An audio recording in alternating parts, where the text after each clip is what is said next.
Hi there, it's Kari Anderson with Insight Consulting. We'll be starting in about 5 minutes. Today's topic is canceling or postponing a special event.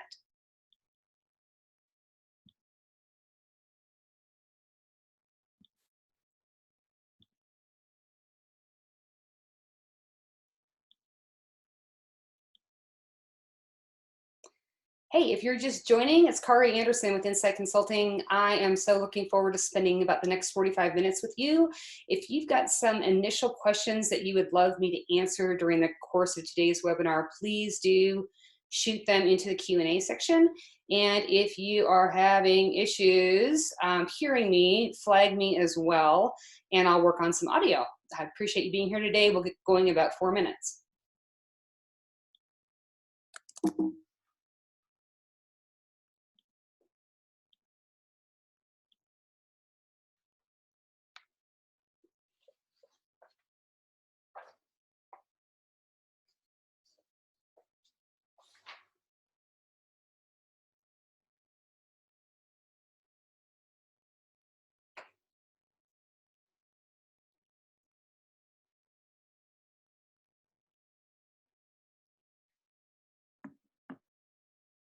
Hi, Evan.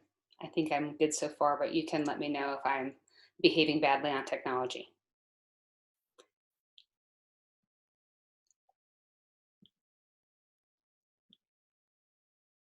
Hi, Ellie. Hi, Haley. Hi, Caitlin. Thanks for joining us today.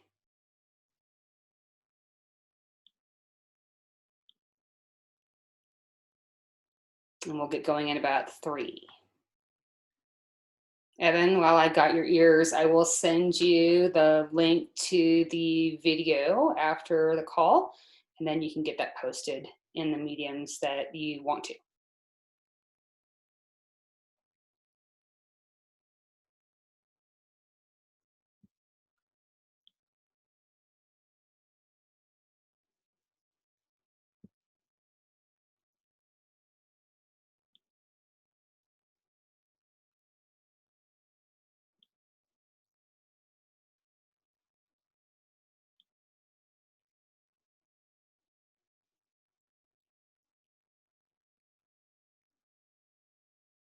Thanks again for joining. We'll get going in about 2.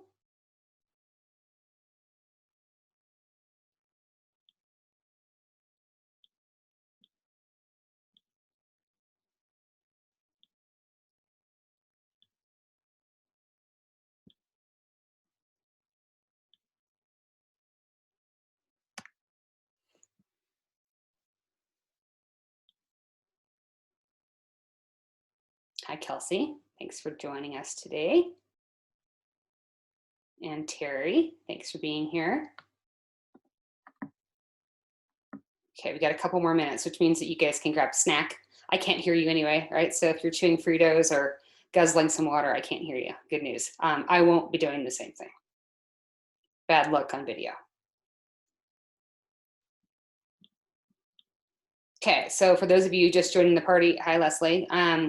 I would love it if you guys have some questions about this particular webinar and or outcomes, if you would throw them into the Q&A. If not, I've got lots that have already been asked of me, so we will get through those during our session today, which will start in like 1 minute. Hi, Diane. Thanks for joining us. And just a heads up, I can't see you guys. I don't have the webinar set to be able to see your faces. So I'm just gonna pretend that you're all smiling at me. That's always good. Okay, and so we're gonna roll. So I've not had the pleasure of meeting anyone here yet besides Evan. So I wanted to do a quick introduction of me and who I am and why I'm on the call with you guys today. I'm Kari Anderson. I am the principal of a consulting practice that's located both in Coeur d'Alene and in Jackson Hole called Insight Consulting. I have been a proud member of the Idaho Nonprofit Center since I started my consulting practice about 5 years ago. And I used to be all of y'all. So what does that mean? I used to be a nonprofit executive director. I used to be a development director. I used to be the VP of major gifts, and I've worked for 22 years for 7 different nonprofit organizations in health, in athletics, and in education. I've been through crises before, certainly nothing like COVID-19. Um, but I was fundraising when we went through 9/11. I was fundraising when we went through the 2008 economic downturn and substantial hemorrhaging that many of us did in nonprofits then. I have not been involved in a shelter in place, right? So this is new territory for lots of us. And I've spent the last, 2 weeks or so convening with thought leaders across the country, certainly listening to a lot of what Amy and our fellow CEOs at the Washington Nonprofit Association and Montana Nonprofit Association are having to say about how we get through this. So know that I have a fair amount of skin in the game with this, and know that I've also had to go through canceling and postponing events before. Usually what those have looked like is this. When I was the executive director for the Heart Association, we got blizzarded out of our gala in Billings in February and had a colossal amount of revenue we needed to recoup. When I was the executive director for the American Heart Association in Denver, we got tornadoed out of our Heart Walk, right? So there's pieces and parts of certainly what I learned then in terms of what we can do now. And I think the most important thing that I would share with you today is I get this is really rotten right now, right? And you will come out of this today with some very specific things you can do right now in order to be able to recoup revenue that you might have lost over the, if it was an event that happened in March or an event you've had to cancel, and some very specific things that you can do to make very strategic decisions about if you're going to postpone an event and what that would look like. So, without further ado, here we go, right? So these are our items for the day. A quick reality check. This is where I need you guys on your keyboard because I need some input from you. I would like to know how many of you have actually had to cancel an event. So if you can chime in right now and let me know. There we go, right? Hands. Yes, so Leslie, Kelsey, Haley, lots. Okay, so we've had lots of event cancellations. Okay, what about any events that have had to be postponed right now? Or they'll, okay, here we go, right? Okay, so yes, we're in the right spot, or not, right? So have you guys had a chance to run numbers as to what the potential loss could be? And don't raise hands, hit me in the Q&A. I am curious as to what those numbers look like, right? So you can be doing some thinking, or maybe we're still in such denial that we have not ran numbers, right? I'd love for you to throw some numbers at me because then offline we can get together and actually develop some strategies. So yes, okay, Kaylee, not yet. Bless you for being honest, Haley. Okay, maybe we won't have to, right? Because we'll have a way to be able to get through this. Okay, so we've talked about canceled events, right? We've talked about postponing. I think that I would be remiss if I did not mention that this is devastating for us on a couple different platforms. So certainly there's a potential financial piece. We're going to work through that today so that you actually have lessened, if not flat, lost revenue. But there's the emotional piece too. Oh, Kelsey, love you. You're only down 100. Okay, we need to clone you and take you around the country, right? And Diane, it doesn't matter to me if it's a stewardship event, right? There's still a loss. You didn't have the opportunity to engage with people, right? So we're dealing with some potential financial issues for some of you significant, especially if we are heavy on how our fund development plan is crafted with events or not. And for a lot of us, it's emotional because I don't know, how you guys roll. I love special events. I love them, right? I love a balanced fund development plan more, but I came from the Muscular Dystrophy Association and the American Heart Association where we were special event heavy, right? We had parties with purposes, and man, if they weren't parties, we had a good time, right? And the whole connection with those that support you, whether that's board members or sponsors or ticket holders or survivors or whatever that might be, it's tough not being able to see them. So we have to acknowledge that there's a little bit of emotion here before we kind of move on to the plan, right? The other thing that I just want to make sure that we talk through is, again, because this crisis has so many layers of similarity to what happened with 9/11. There's certainly some shock that we're all going through right now. Certainly there's an economic impact that we don't even know, the half of right now. And then we have folks that are out of work, right? The knee jerk is we want to stop some of what we're doing because we feel like it might be insensitive. We're going to get there in a second, right? So the hierarchy of values that we want you to be able to go through, except for all my automations that I was so proud of are not working, right? So the first thing that's missing on this, it's self-care, right? So we have to take care of you first, you, right? And so you means body, mind, spirit. So I'm guessing that there's a lot of you that haven't had to work remotely before. I'm guessing that there's a fair amount of you that might have a partner or spouse that is also at home or getting ready to come home to have to work from there. Maybe there's kids in the mix, right? So we have just a lot of chaos that's happening right now. We have to take care of ourselves first before we can actually take care of our donors. And the donor care looks like checking in with them first on their health, checking in with them as to their safety, and checking in with them regarding their security, right? So if we're authentic in those conversations, which you'll be having with them regarding the event cancellation or the event postponement, then we can actually, oh, there it is. Then we can get to, there we go, there, woo! Organization care, right? So an organization care for me means, first of all, your spirit of the organization, how your morale is. And for some of you, it's taken a dust up right now, right? Things are just not the same. Then we can actually start talking about net revenue. And that's the deal. So if you've got someone in your office that is just busting right now on, man, we got to talk about revenue, revenue, revenue. Yes, and, right? Like all these pieces in our current reality right now, we have to make sure we're taking care of in this order, right? Not the order that came up on the screen. This order, right? Self-care, donor care, and then we can talk about organization care. So this is what that looks like, right? Before we even start having conversations with people about why, and I'm going to guess many of you have already had to do some initial messaging to supporters, sponsors, ticket holders, right, about why the event was canceled.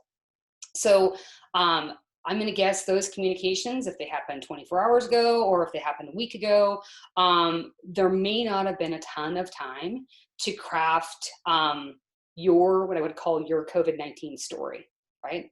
And so I've mapped out a couple things here for you guys to consider and think about. So what are you experiencing, right? That's the question for all of you. So when we talk about first degree impact, you may be a business whose mission is making sure that there's food for insecure populations. You may be an organization that provides direct programming to kids. And because of the fact that we can't have public gatherings right now, you can't provide that programming, right? So there's a significant loss of revenue. You may be an organization that provides meals to seniors, right? So we have to think about where you are in this hierarchy. Are you a first degree impact or are you a second degree impact? Second degree impacts typically are organizations like museums, right? Or like the zoo or the library, where that it is certainly a nicety in our culture to be able to go to those organizations, but it's not health, food, or lodging. And it's not to minimize at all the importance of your mission. It's where are we at in terms of kind of the hierarchy of needs right now for the population, right? Certainly, we all have decreased or non-existent interactions with donors right now, personal interactions, again, because of where we're at with either shelter in place or no gatherings of more than 50 or looking at the CDC's recommendations, right, of 10 people or less, right? So we have to increase the customization of the messaging that we are doing with our audience. So this is kind of homework piece one. If you haven't actually crafted a message as to what your organization is currently experiencing, that's the thing, right? Because you're going to want that ready, top of mind when you start actually interacting with some of the individuals you need to interact with now regarding your cancellations. So here's where we get to work, right? So for those of you who have actually had to cancel events, these are all opportunities that I've listed for you to be able to recoup those funds. So I'm going to go through each of them. And I actually have to look at some of my notes because I have a list of things that I would have to go through if I were you, right? So first and foremost, we should have attendee lists, right? We should have attendee lists of people not only who were scheduled to be there this year, but we should have attendee lists for events in the past. And the idea would be that we pull those lists. Certainly you can segment, right? If it was for a 2020 event versus a 2019 event, you set some goals for that list. The goals could be that you've literally contacted everyone, ideally by phone. This is going to be scary for some of you because you're used to doing this, right, online. You're going to reach out to them to ask for their help in reaching your monetary goal for the event, in spite of the fact that you're not there to actually have the gathering in person, right? So part of what the goal could be, let's just say that you had, and Evan knows this about me, I do fabulous fundraising math, so I do multiplication and addition like in my head, but the whole division and subtraction thing, not so much, right? So I use a calculator. So let's just say that your event was a $100,000 netting event and you had 500 participants that were going to show up, right? So if they each were able to make a gift of $200, you'd make your goal, right? So you want to run some numbers or some scenarios ahead of time because you're going to want to ask them for a specific gift when you call, right? Not just, hey, will you support Habitat for Humanity of North Idaho and making a gift. You need to be specific for them, right? Specificity is really important right now. Another solution, right? And these are kind of in order, right? So let's just say that you have gone through and you have made contact with everyone who's on those lists. Maybe you've been able to talk to them, maybe you haven't, maybe you've had to leave a voicemail. Maybe you don't have a phone number for them, so you had to leave an email for them. And so let's just say that you're within, I don't know, $10,000 of your goal. Maybe you're within $27,000 of your goal. So then I would deploy the close the gap strategy. And close the gap means you are finding a major donor who will do bridge funding for you, right? So when you're pulling those attendee lists, this is a chance for you to be strategic about, whom of these folks might end up being that major donor that could bridge the gap for us, and be selective about when you make contact with him or her, right? Certainly there is an opportunity for some of you to convert an event from a canceled event to an online event, right? So there was an organization I just worked with in Spokane who was, having a traditional gala with a, live auction and a silent auction and paddle race, and they moved all of their silent auction items online so they could actually still have the opportunity for people to participate. That works if you've got software to handle it. It also works if your audience is more tech friendly than others, right? So that's an opportunity for sure for you to do. Another option is for you to actually send out a special appeal, right? So you can send a specialized mailing. Ideally, it's print, right? Can be electronic, specifically for what you wanted to fund that evening, right? Whether it was $25,000 in restricted support for a specific program, or you were putting aside seed money to start an endowment, or you wanted to buy 17 new defibrillators, right, for the fire department. Whatever that ends up being, you can segment and send an appeal to a specific audience or for the entire group of people that has committed to being at your event. The next piece down, right, is refund and donate. So I saw a flurry of emails out of the Jackson Hole market last week with people canceling events.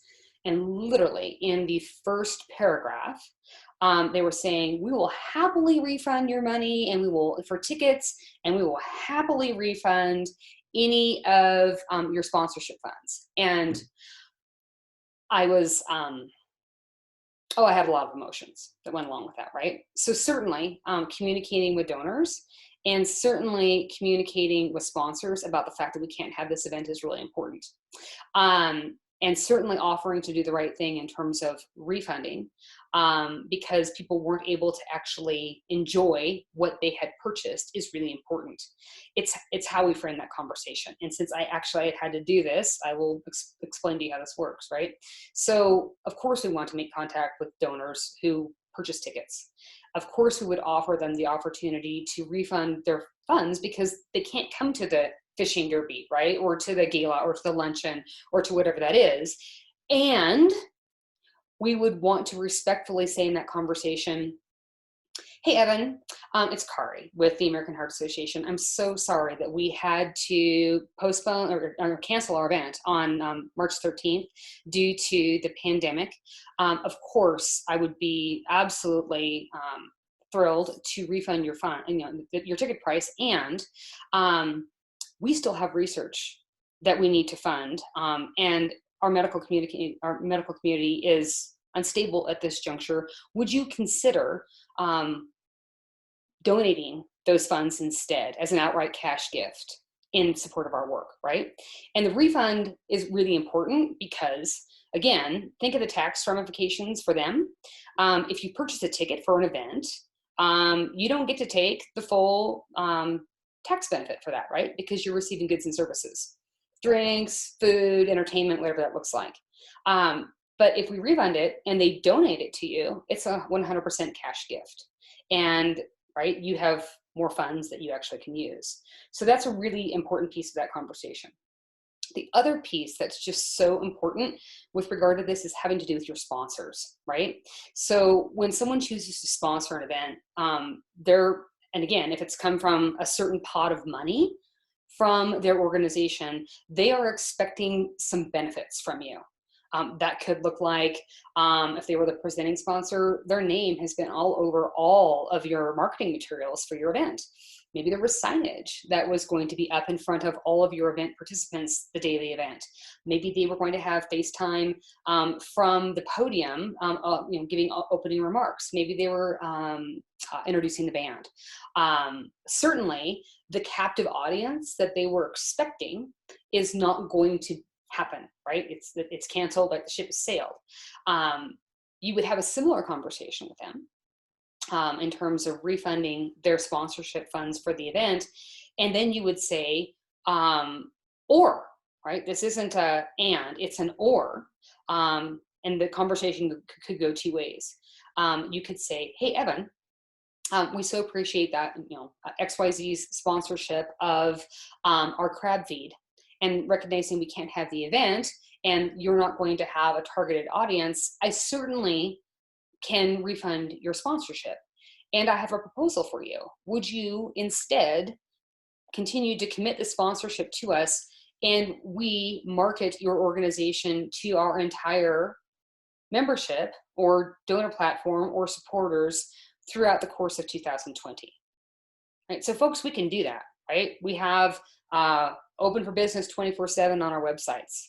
Not that long ago, we didn't have that. I certainly didn't have a website to be able to have as my storefront in 1993, right, when I started working in this sector. I certainly didn't have electronic communications, right? We had snail mail. That's what we worked off of. So there's a variety of ways. Again, if you know what was really important from your sponsor in terms of benefits, there's a way for you to be able to keep those funds, right? And or, right, the conversation could go with them, hey, Evan, thanks for your sponsorship of this event and we've had to cancel. I'm happy to refund your sponsorship funds. would you instead consider an outright donation in support of our work, which is even more critical at this juncture? Right? If we don't ask, we're not going to get. And the big thing is it's a conversation with your supporters, which is just so important, right? So the last little piece that goes along with this, and then I'm going to open it up for some questions, is it's time to pivot, right? I mentioned, right, I told on myself earlier, I will always be an unabashed fan of special events. They do so much for organizations, right? Certainly they help educate your constituents that are there as to the importance of your mission. They can help advocate. They certainly can help market. If we have done them well, they're raising a lot of money for us. And they're a pipeline, right, for new donors. So we think about this, we have lots of new guests and lots of new attendees that come to these events that have never had any sort of exposure to us. And we ought be doing a job of converting these event attendees to becoming annual donors for us, right? That's why I am a fan of special events. What I'm not a fan of is how some organizations have 80 or 90%, 70% of their fund development plan tied up in a special event, especially when something like this happens. And so my last piece on this, in terms of something for you to commit to, is it's time for you to commit to a major gifts and planned giving program, right? So the challenge is, how do we start working with our donors so that we are receiving a higher percentage of larger outright cash gifts to the organization or smaller annual gifts, so that we are less dependent in terms of huge chunks of money coming from special events. I'm not telling you to take special events out of your repertoire, right? I'm telling you this is an opportunity for you to start to equalize some of those revenue streams so that if a hit comes again, and people, there's going to be a hit at some point in time. Sometimes that hit is, oh my heavens, two like organizations with similar donor bases scheduled their very similar events on the same night in Boise. Your revenue might not be the same, right? Or like what happened to us in Billings. We had a weather issue and people couldn't get to the event, right? So this is the opportunity for you to look at what would it take to start to shift some of the revenues. Okay.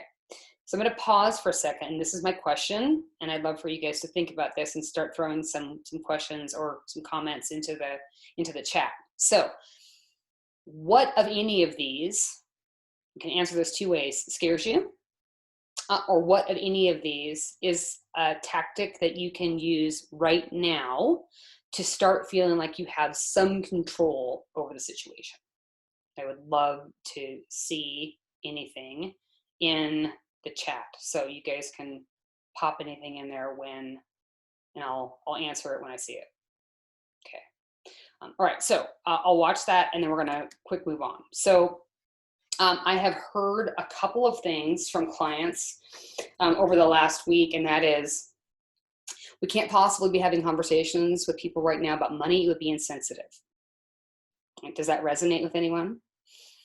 Or if you can hold up your hand, right? Or you can make a face at me. Aha, yes, right?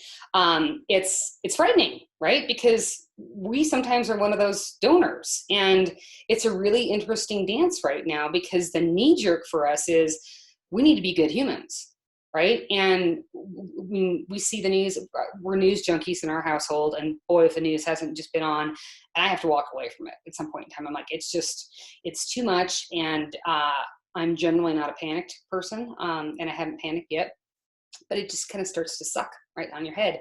And you want to be a good person, and you want to be empathetic. And yes, we know that there are folks out of work, and we know that we have significant pressures on our healthcare system right now. And the mantra is still the same. It is not our decision to make. It's the donor's decision. Right? So I'll give you a quick example here. I was working with a client last week in Victor, Idaho, and there's full panic at the disco right now with their funding and programs and all of that stuff. And so we crafted an emergency appeal for them to send out. Again, they had to cancel their event, and they had already done some messaging that in their estimation was not their finest hour, right? And so we retooled their appeal, and we're very clear about how this is impacting programs and kids and their ability to also retain staff.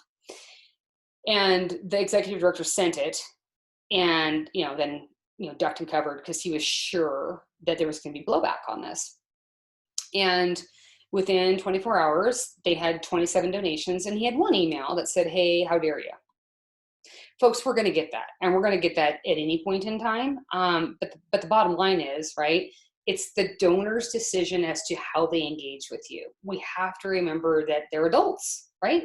And because they've engaged with you before and they were caring to come to this event, they care about your mission, right? They care about what you do, whether that's making sure that animals are safe, or making sure that we have literacy programs, or making sure that the food bank is open as often as it should be. It's their decision, because usually what's also going through their mind besides, how do I homeschool my kid, right? And what's our internet bandwidth look like right now with 4 people working at home? They are wondering, good heavens, I wonder how the Idaho Food Bank is doing right now and what I could do to help. While at the same point in time, we are thinking, we really can't ask them for help right now. That'd be insensitive. What matters is that we have the phone call, right? To first ask the donor, how are you doing? And then we're able to get into a conversation, because if they're good humans, which usually they are, eventually that conversation is going to pivot, and they're going to say, "Hey, Evan, how are you doing? What's going on at the Idaho Nonprofit Center, and how can I help?" Right? So, hey, Jennifer, thanks for your question, right? So Jen's question, just in case everyone can't see this, is, hey, how much time it takes to actually putting together a giving program. And then Kelsey, there's a question you had about, we've already done the refund and donate, and what's this going to do to plan giving, right? So I'm going to grab both of those at the end of this. So we'll finish going through the deck, and then I'll make sure I address both of those. Okay, so for those of you who are kind of pondering, are we going to have to postpone an event, right? Which a lot of us are in right now. Some of you have events that are coming up in May, some are in June. You're having to do this really tricky balance of, so we've got deposits due, right? Or final payments on venues, and good heavens, we're getting ready to spend money on event invitations. Where's the over under on this? Is it better for us just to push back?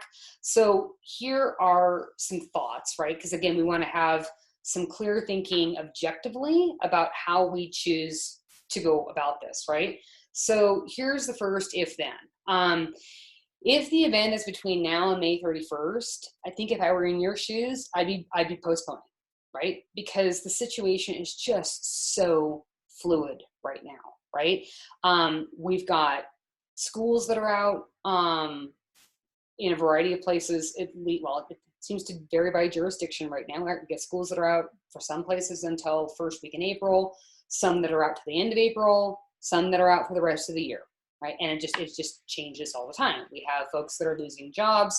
And never mind the whole, you can't be with each other, right, in a room, right? So if it's between now and May 31st, I think the smartest thing is to go and push back, right? The next piece that we have to look at is, and again, pragmatic decision here, is there availability in your community with a new date and a location? Does that butt up against another nonprofit who already has an event that's scheduled, right? So we don't want to go cannibalize, not a good look, right, for any of us.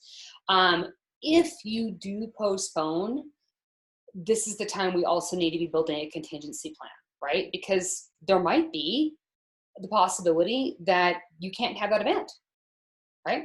So if you're going to push, know that you're going to have 2 tiers of planning that are going on. It's 1, to actually have the event, and 2, what happens if we can't, right? Like, what's the plan? We all function better with a plan. So as long as, as long as we've got two schools of thought so that you can pivot, that's okay, right? The biggest thing with regard to the whole postponing an event piece right now is this is the time to look at your current revenues, right? So what's your gross and net goal for the event? Where are you currently with hitting those goals? And it's not just the overall goal, it's each of your subset goals for the event, right? And some of these events, I think back to Diane's comment about the whole stewardship piece, may not be monetary, right? They may have to do with certain conversations that need to be had, or moves management. That, let's just talk right now about revenue.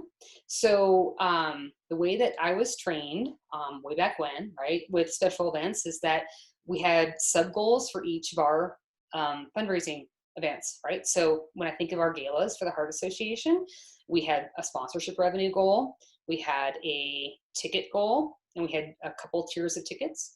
We certainly had a live auction goal, we had a fund a need goal, and we had a silent auction goal. However your events are structured, there's going to be different revenue streams.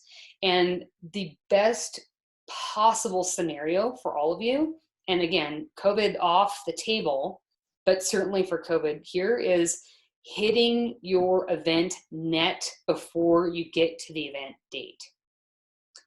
Hi, Marcia, I see you raising your hand, and because I don't get to hear you, you get to write your question in. Is that all right with you? That'd be wonderful. I don't have this thing set up where I can have you go live, right? So if you could pop your question in, that'd be great.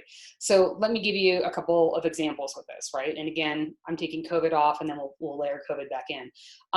So if you've got an event on the table right now, I would be hustling to make sure you've got all of your sponsorship secured. And I'd be working really hard to make sure that then you have as many tickets sold as you possibly can. So that should you have to eventually cancel, right, that you've got as much money in the bank as possible, and that you've got then a mechanism to be able to follow up with folks. All right, so Haley, I saw you raise your hand too. You get to pop your question into the chat box, because I don't have the ability to actually call on you and have you answer or have you ask your question live. All right. So those are pieces and parts that have to go into the whole postponement piece. I think that another piece that we just have to look at is thinking about, because we don't know, right, in the whole when we're in uncertain times, you may be wanting to pull events off the calendar and just start working with donors individually, right? So, oh, Marcia, yes. So your question was, hey, can we get a recording of this? Yes. So I know that Evan is going to be posting this webinar somewhere on the Idaho Nonprofit Center website. And yes, I'd be happy to help you in crafting a message. Okay. So yes, I mean, these are just the conversations that we've got to have right now, and know that your peers are in the exact same situation, right? So, and we might have a couple hiccups through this, but we're going to get through this. I think at the end of the day, and certainly what I've heard from donors right now, is that they just want communication like you guys do, right? And Gabe, Gabe mentioned, and this is great, we've taken a very candid strategy with our donors. We're sending out a donation in lieu of a couple cancel events, giving them a dollar amount tied to something specific, and explaining the consequences of losing funding. That's fabulous. That is right on point, right? It's like, remember, we're a business. We're a business that happens to have mission instead of stockholder profits. I wish for the stockholder profits for everyone that has stock, right? But this isn't the time to discount your mission. It's about being very clear about what the need is and what consequences are, and then we need to let adults be adults, right? That's the deal, okay? All right, so here's the deal: moving plan to action, and then we'll handle some of your some of the questions, right? So I want you to be doing some thinking about a couple slides back, right? If you've had to cancel an event, thinking through, hey, can we call Are we going to call folks and ask for a gift? Are we going to do a special appeal? Are we going to have a virtual event? Are we going to look for bridge funding from a major donor, right? Are we going to start to shift to major giving and planned giving, right? What are we going to do? But you have to act, right? So part of getting back some of your control is to act. So you have some homework. You get to act by March 31st. If you've already had to cancel an event, right? I want you to tell me what you're going to work on. And if this is too overwhelming right now, then you get to think about this, but you've got to do something, right? By March 31st. And then what I want you to be looking at is mapping out on your calendar what you're going to do to actually complete that action step by April 15th, right? Like that's a big deal. Again, things we can control, because so much of this we can't, right? So much of this we can't. And you all are leaders in your particular field, right? Whether you're the exec or whether you're VP of fund development, whether you're development associate or events manager, right? People are expecting you to lead right now. This is a piece that you can lead in. So let me get to, let's see how well my automations are working. This is fabulous. There's a couple last little pieces. Okay, so if, right, and this is an if, I'm not going to make this decision for you guys. If you have chosen that a virtual event is a good idea, right? And again, every organization is different. Know that you need to have a platform to actually do this online, right? So here are some of the tech platforms that work with nonprofits in order for you to handle, right, a silent auction, right, online. They are not all of them, but these are the ones that seem to be working best and are providing some really great customer service right now. I have no skin in the game with any of these.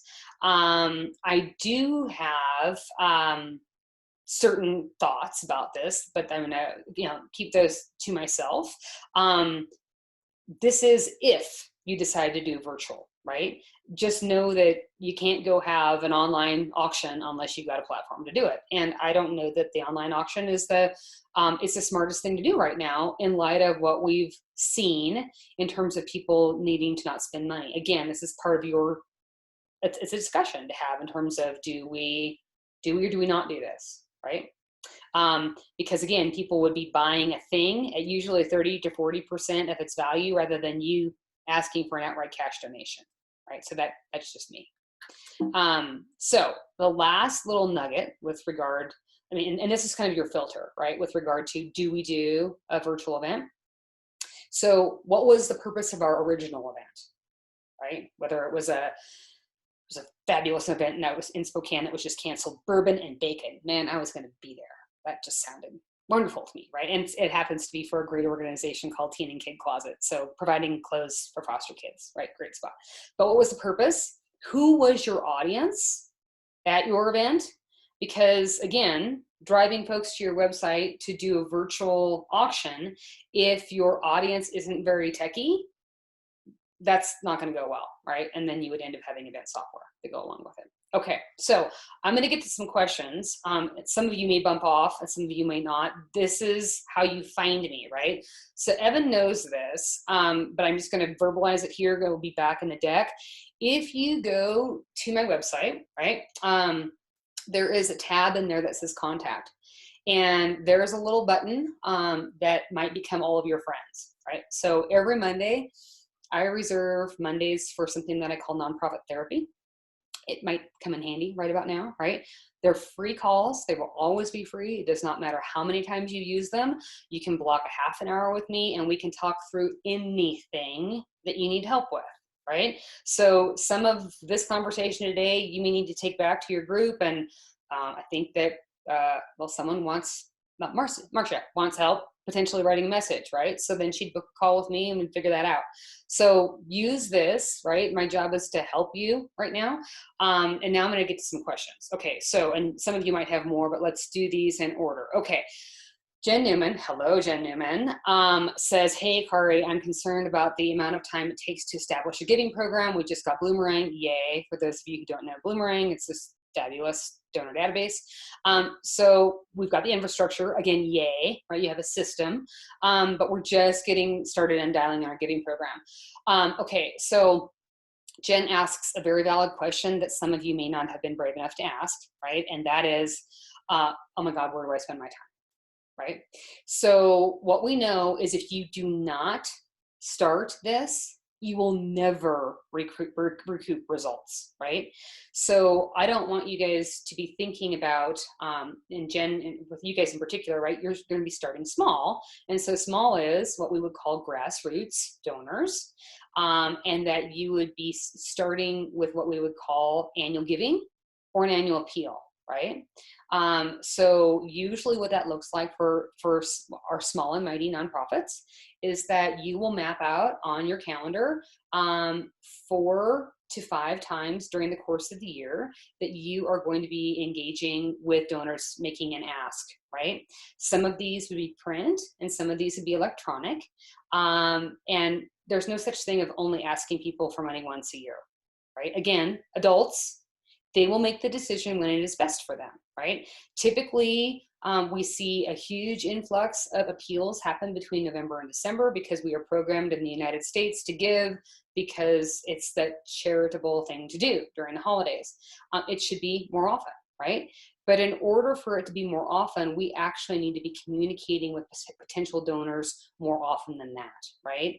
The adage is that we need to have 7 to 10 touch points with our supporters before we make an ask. And so, folks, this is the time to be using your virtual storefront, right? So website, social media, think about what you can do to help provide content virtually via Facebook or Instagram or your website, for parents, right?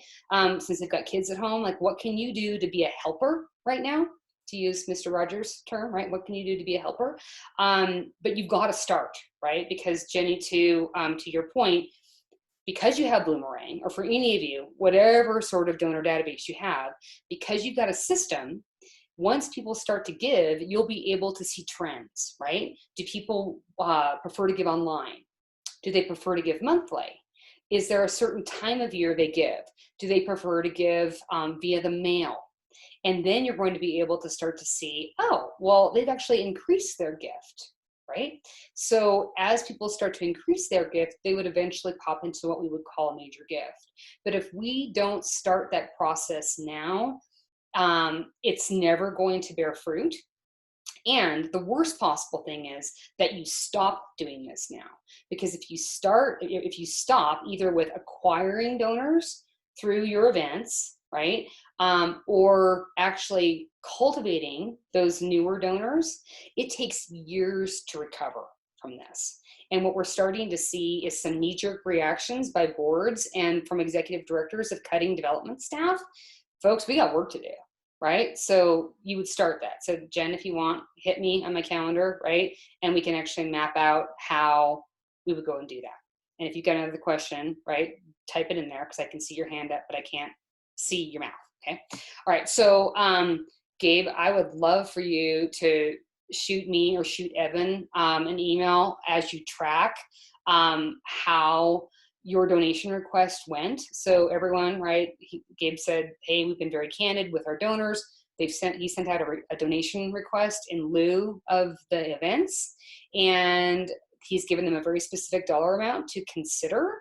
So, and they've tied it to a specific objective, right, that his organization has. He said he's not sure how successful that's going to be. I'd love him to report back in. So that would be marvelous, right? Okay, so Marcia, I think I answered you already, and that was you canceled your April event. Now you're, or maybe moving until July. Can we have a recording? Yes, Evan's going to post that. And would I be able to help you in crafting a message if you need to go online? Yes, and now you know how to find me, right? Okay, let's see. Kelsey, I've already done the refund and donate strategy. Congratulations. Some have asked for refunds, many wanted to give. Hear that, folks? Some have asked for donation or refunds, not everyone. Many wanted to give, right? That is going to be your reality. She's concerned about asking for planned giving with the economic situation the way it is. Okay, so again, not our decision, right? It's the donor decision. And so usually what this ends up looking like is when you are in a conversation with a donor, again, first about how they're doing and their health and how things are. And they loop back and say, hey, Kelsey, how are you doing? Right? What's going on with the organization? You know, where can I help? So you'll start a conversation about immediate help. And they may say, again, our job is not to give them answers. Our job is to listen. And so they may say, you know, Kelsey, I so believe in the mission of your organization, and we're really having to hold right now, right, on our charitable giving. And so then, Kelsey, you could say, you know, Harriet, I completely understand. Would you consider continuing a conversation with me about including us in your will? Right? Or a continued conversation when this settles down about including us with a bequest, right? Because we can't control that, but we absolutely should be letting them know that that's an opportunity for them to support the organization without any sort of consequence to them right now. All we can do is offer them the opportunity. Their job is to tell us what they want. So I'm hoping that's helpful, right? Okay, wandering down the list. Jill, we just closed out a capital campaign. Congratulations, that's fabulous. And we just had a gala that was very successful. Do you still think it's appropriate to reach out for corporate sponsors for donations? Well, first, we should be thinking you're reaching out to thank them, right? That'd be good. I'm going to guess, Jill, as a professional, you've done that. But I also think it's really important that you're messaging to everyone about the current state of affairs, right, with your organization. And so for some of you, it's, hey, and I'll just pick on a group right now. So I was just on the phone last week with the National Association for Bighorn Sheep in Du Bois, Wyoming, and they've done some good management of the resources, right? They have a reserve. They're not really worried about money until they get into 2021. Well, that's lovely, right? So they're not messaging right now about their need for money. They're messaging right now because of the fact that they can't provide education to the Du Bois Elementary School, right? Like they can't deliver programs right now. That's their state of affairs. They're worried about the economic footprint of potentially a lost tourism season, right? May through September is a really busy time with them with people coming to Grand Teton National Park or going to Yellowstone. And so they're concerned about that. What they're doing is they are messaging to their sponsors and donors their current state of affairs, and that if people want to help, how they would do that. So I think, Jill, that might be a way for you to be able to connect with your people and not necessarily be making an outright ask, but letting them know, hey, here's our state of affairs. And if you're interested in supporting us, here's where we could use the help, right? Okay, so let's see, I'm wandering down, Betsy. We have a list of donations for our event that's now been postponed. Well, yay that you have donations for your event. That's fabulous. Many of these items are events happening this summer that may not happen. Recommendation on how we respect their donation and deal with the shift. So I think we've a couple of you have already said this, right? But I'll reiterate it. Honesty is the best policy. And so I think we reach out to those who have donated, right? And you first have a conversation about what do you know, right? Because we want to be empathetic to what their issue is right now too. So I'd start there. That is probably then going to inform the larger conversation that you may need to have regarding cancellation of your event. I hope that helped, Betsy, and I'm happy to chat further offline with you if that doesn't or you need more. Okay, let's see. I'm wandering through questions just to make sure I have hit everyone else. Leslie, if you're still on the call, I'm happy to talk with you further offline. Your concern was, hey, we could lose up to $9 grand. The biggest, our second biggest fundraiser of the year. So if I haven't given you enough to work off of, please grab my calendar, right? I'm happy to talk with you on Monday about that. Let's see here. I'm wandering back through to see Mary, if you're still on the call, if I haven't given you enough ammunition to go fight, then you will loop with me about the potential loss that you guys are looking at. Jenny's going to loop with me. Okay, good. So I think that is it for the day. I'm going to be sending Evan the link to the webinar. You guys can hit me on my calendar if I can be of additional help. And just know, right, I mean, I know how hard Evan and the team at Idaho Nonprofit Center has been working to assist. I really view my role in this right now as to be offering as much free help as I possibly can. Do not be shy about reaching out. Also, just know how important the work you guys do is. And the importance of really taking care of yourselves right now. Like, we can't take care of donors and we can't take care of the organization unless you feel like you have some grounding. And if I can be some support with that too, I'm happy to be. So thanks for the work you do in the sector. I will be on your computer much more than you probably want the next couple of weeks with a couple different webinars. And I'll look forward to interfacing with you again. So have a great afternoon, and thanks again for your work in the sector. Take care.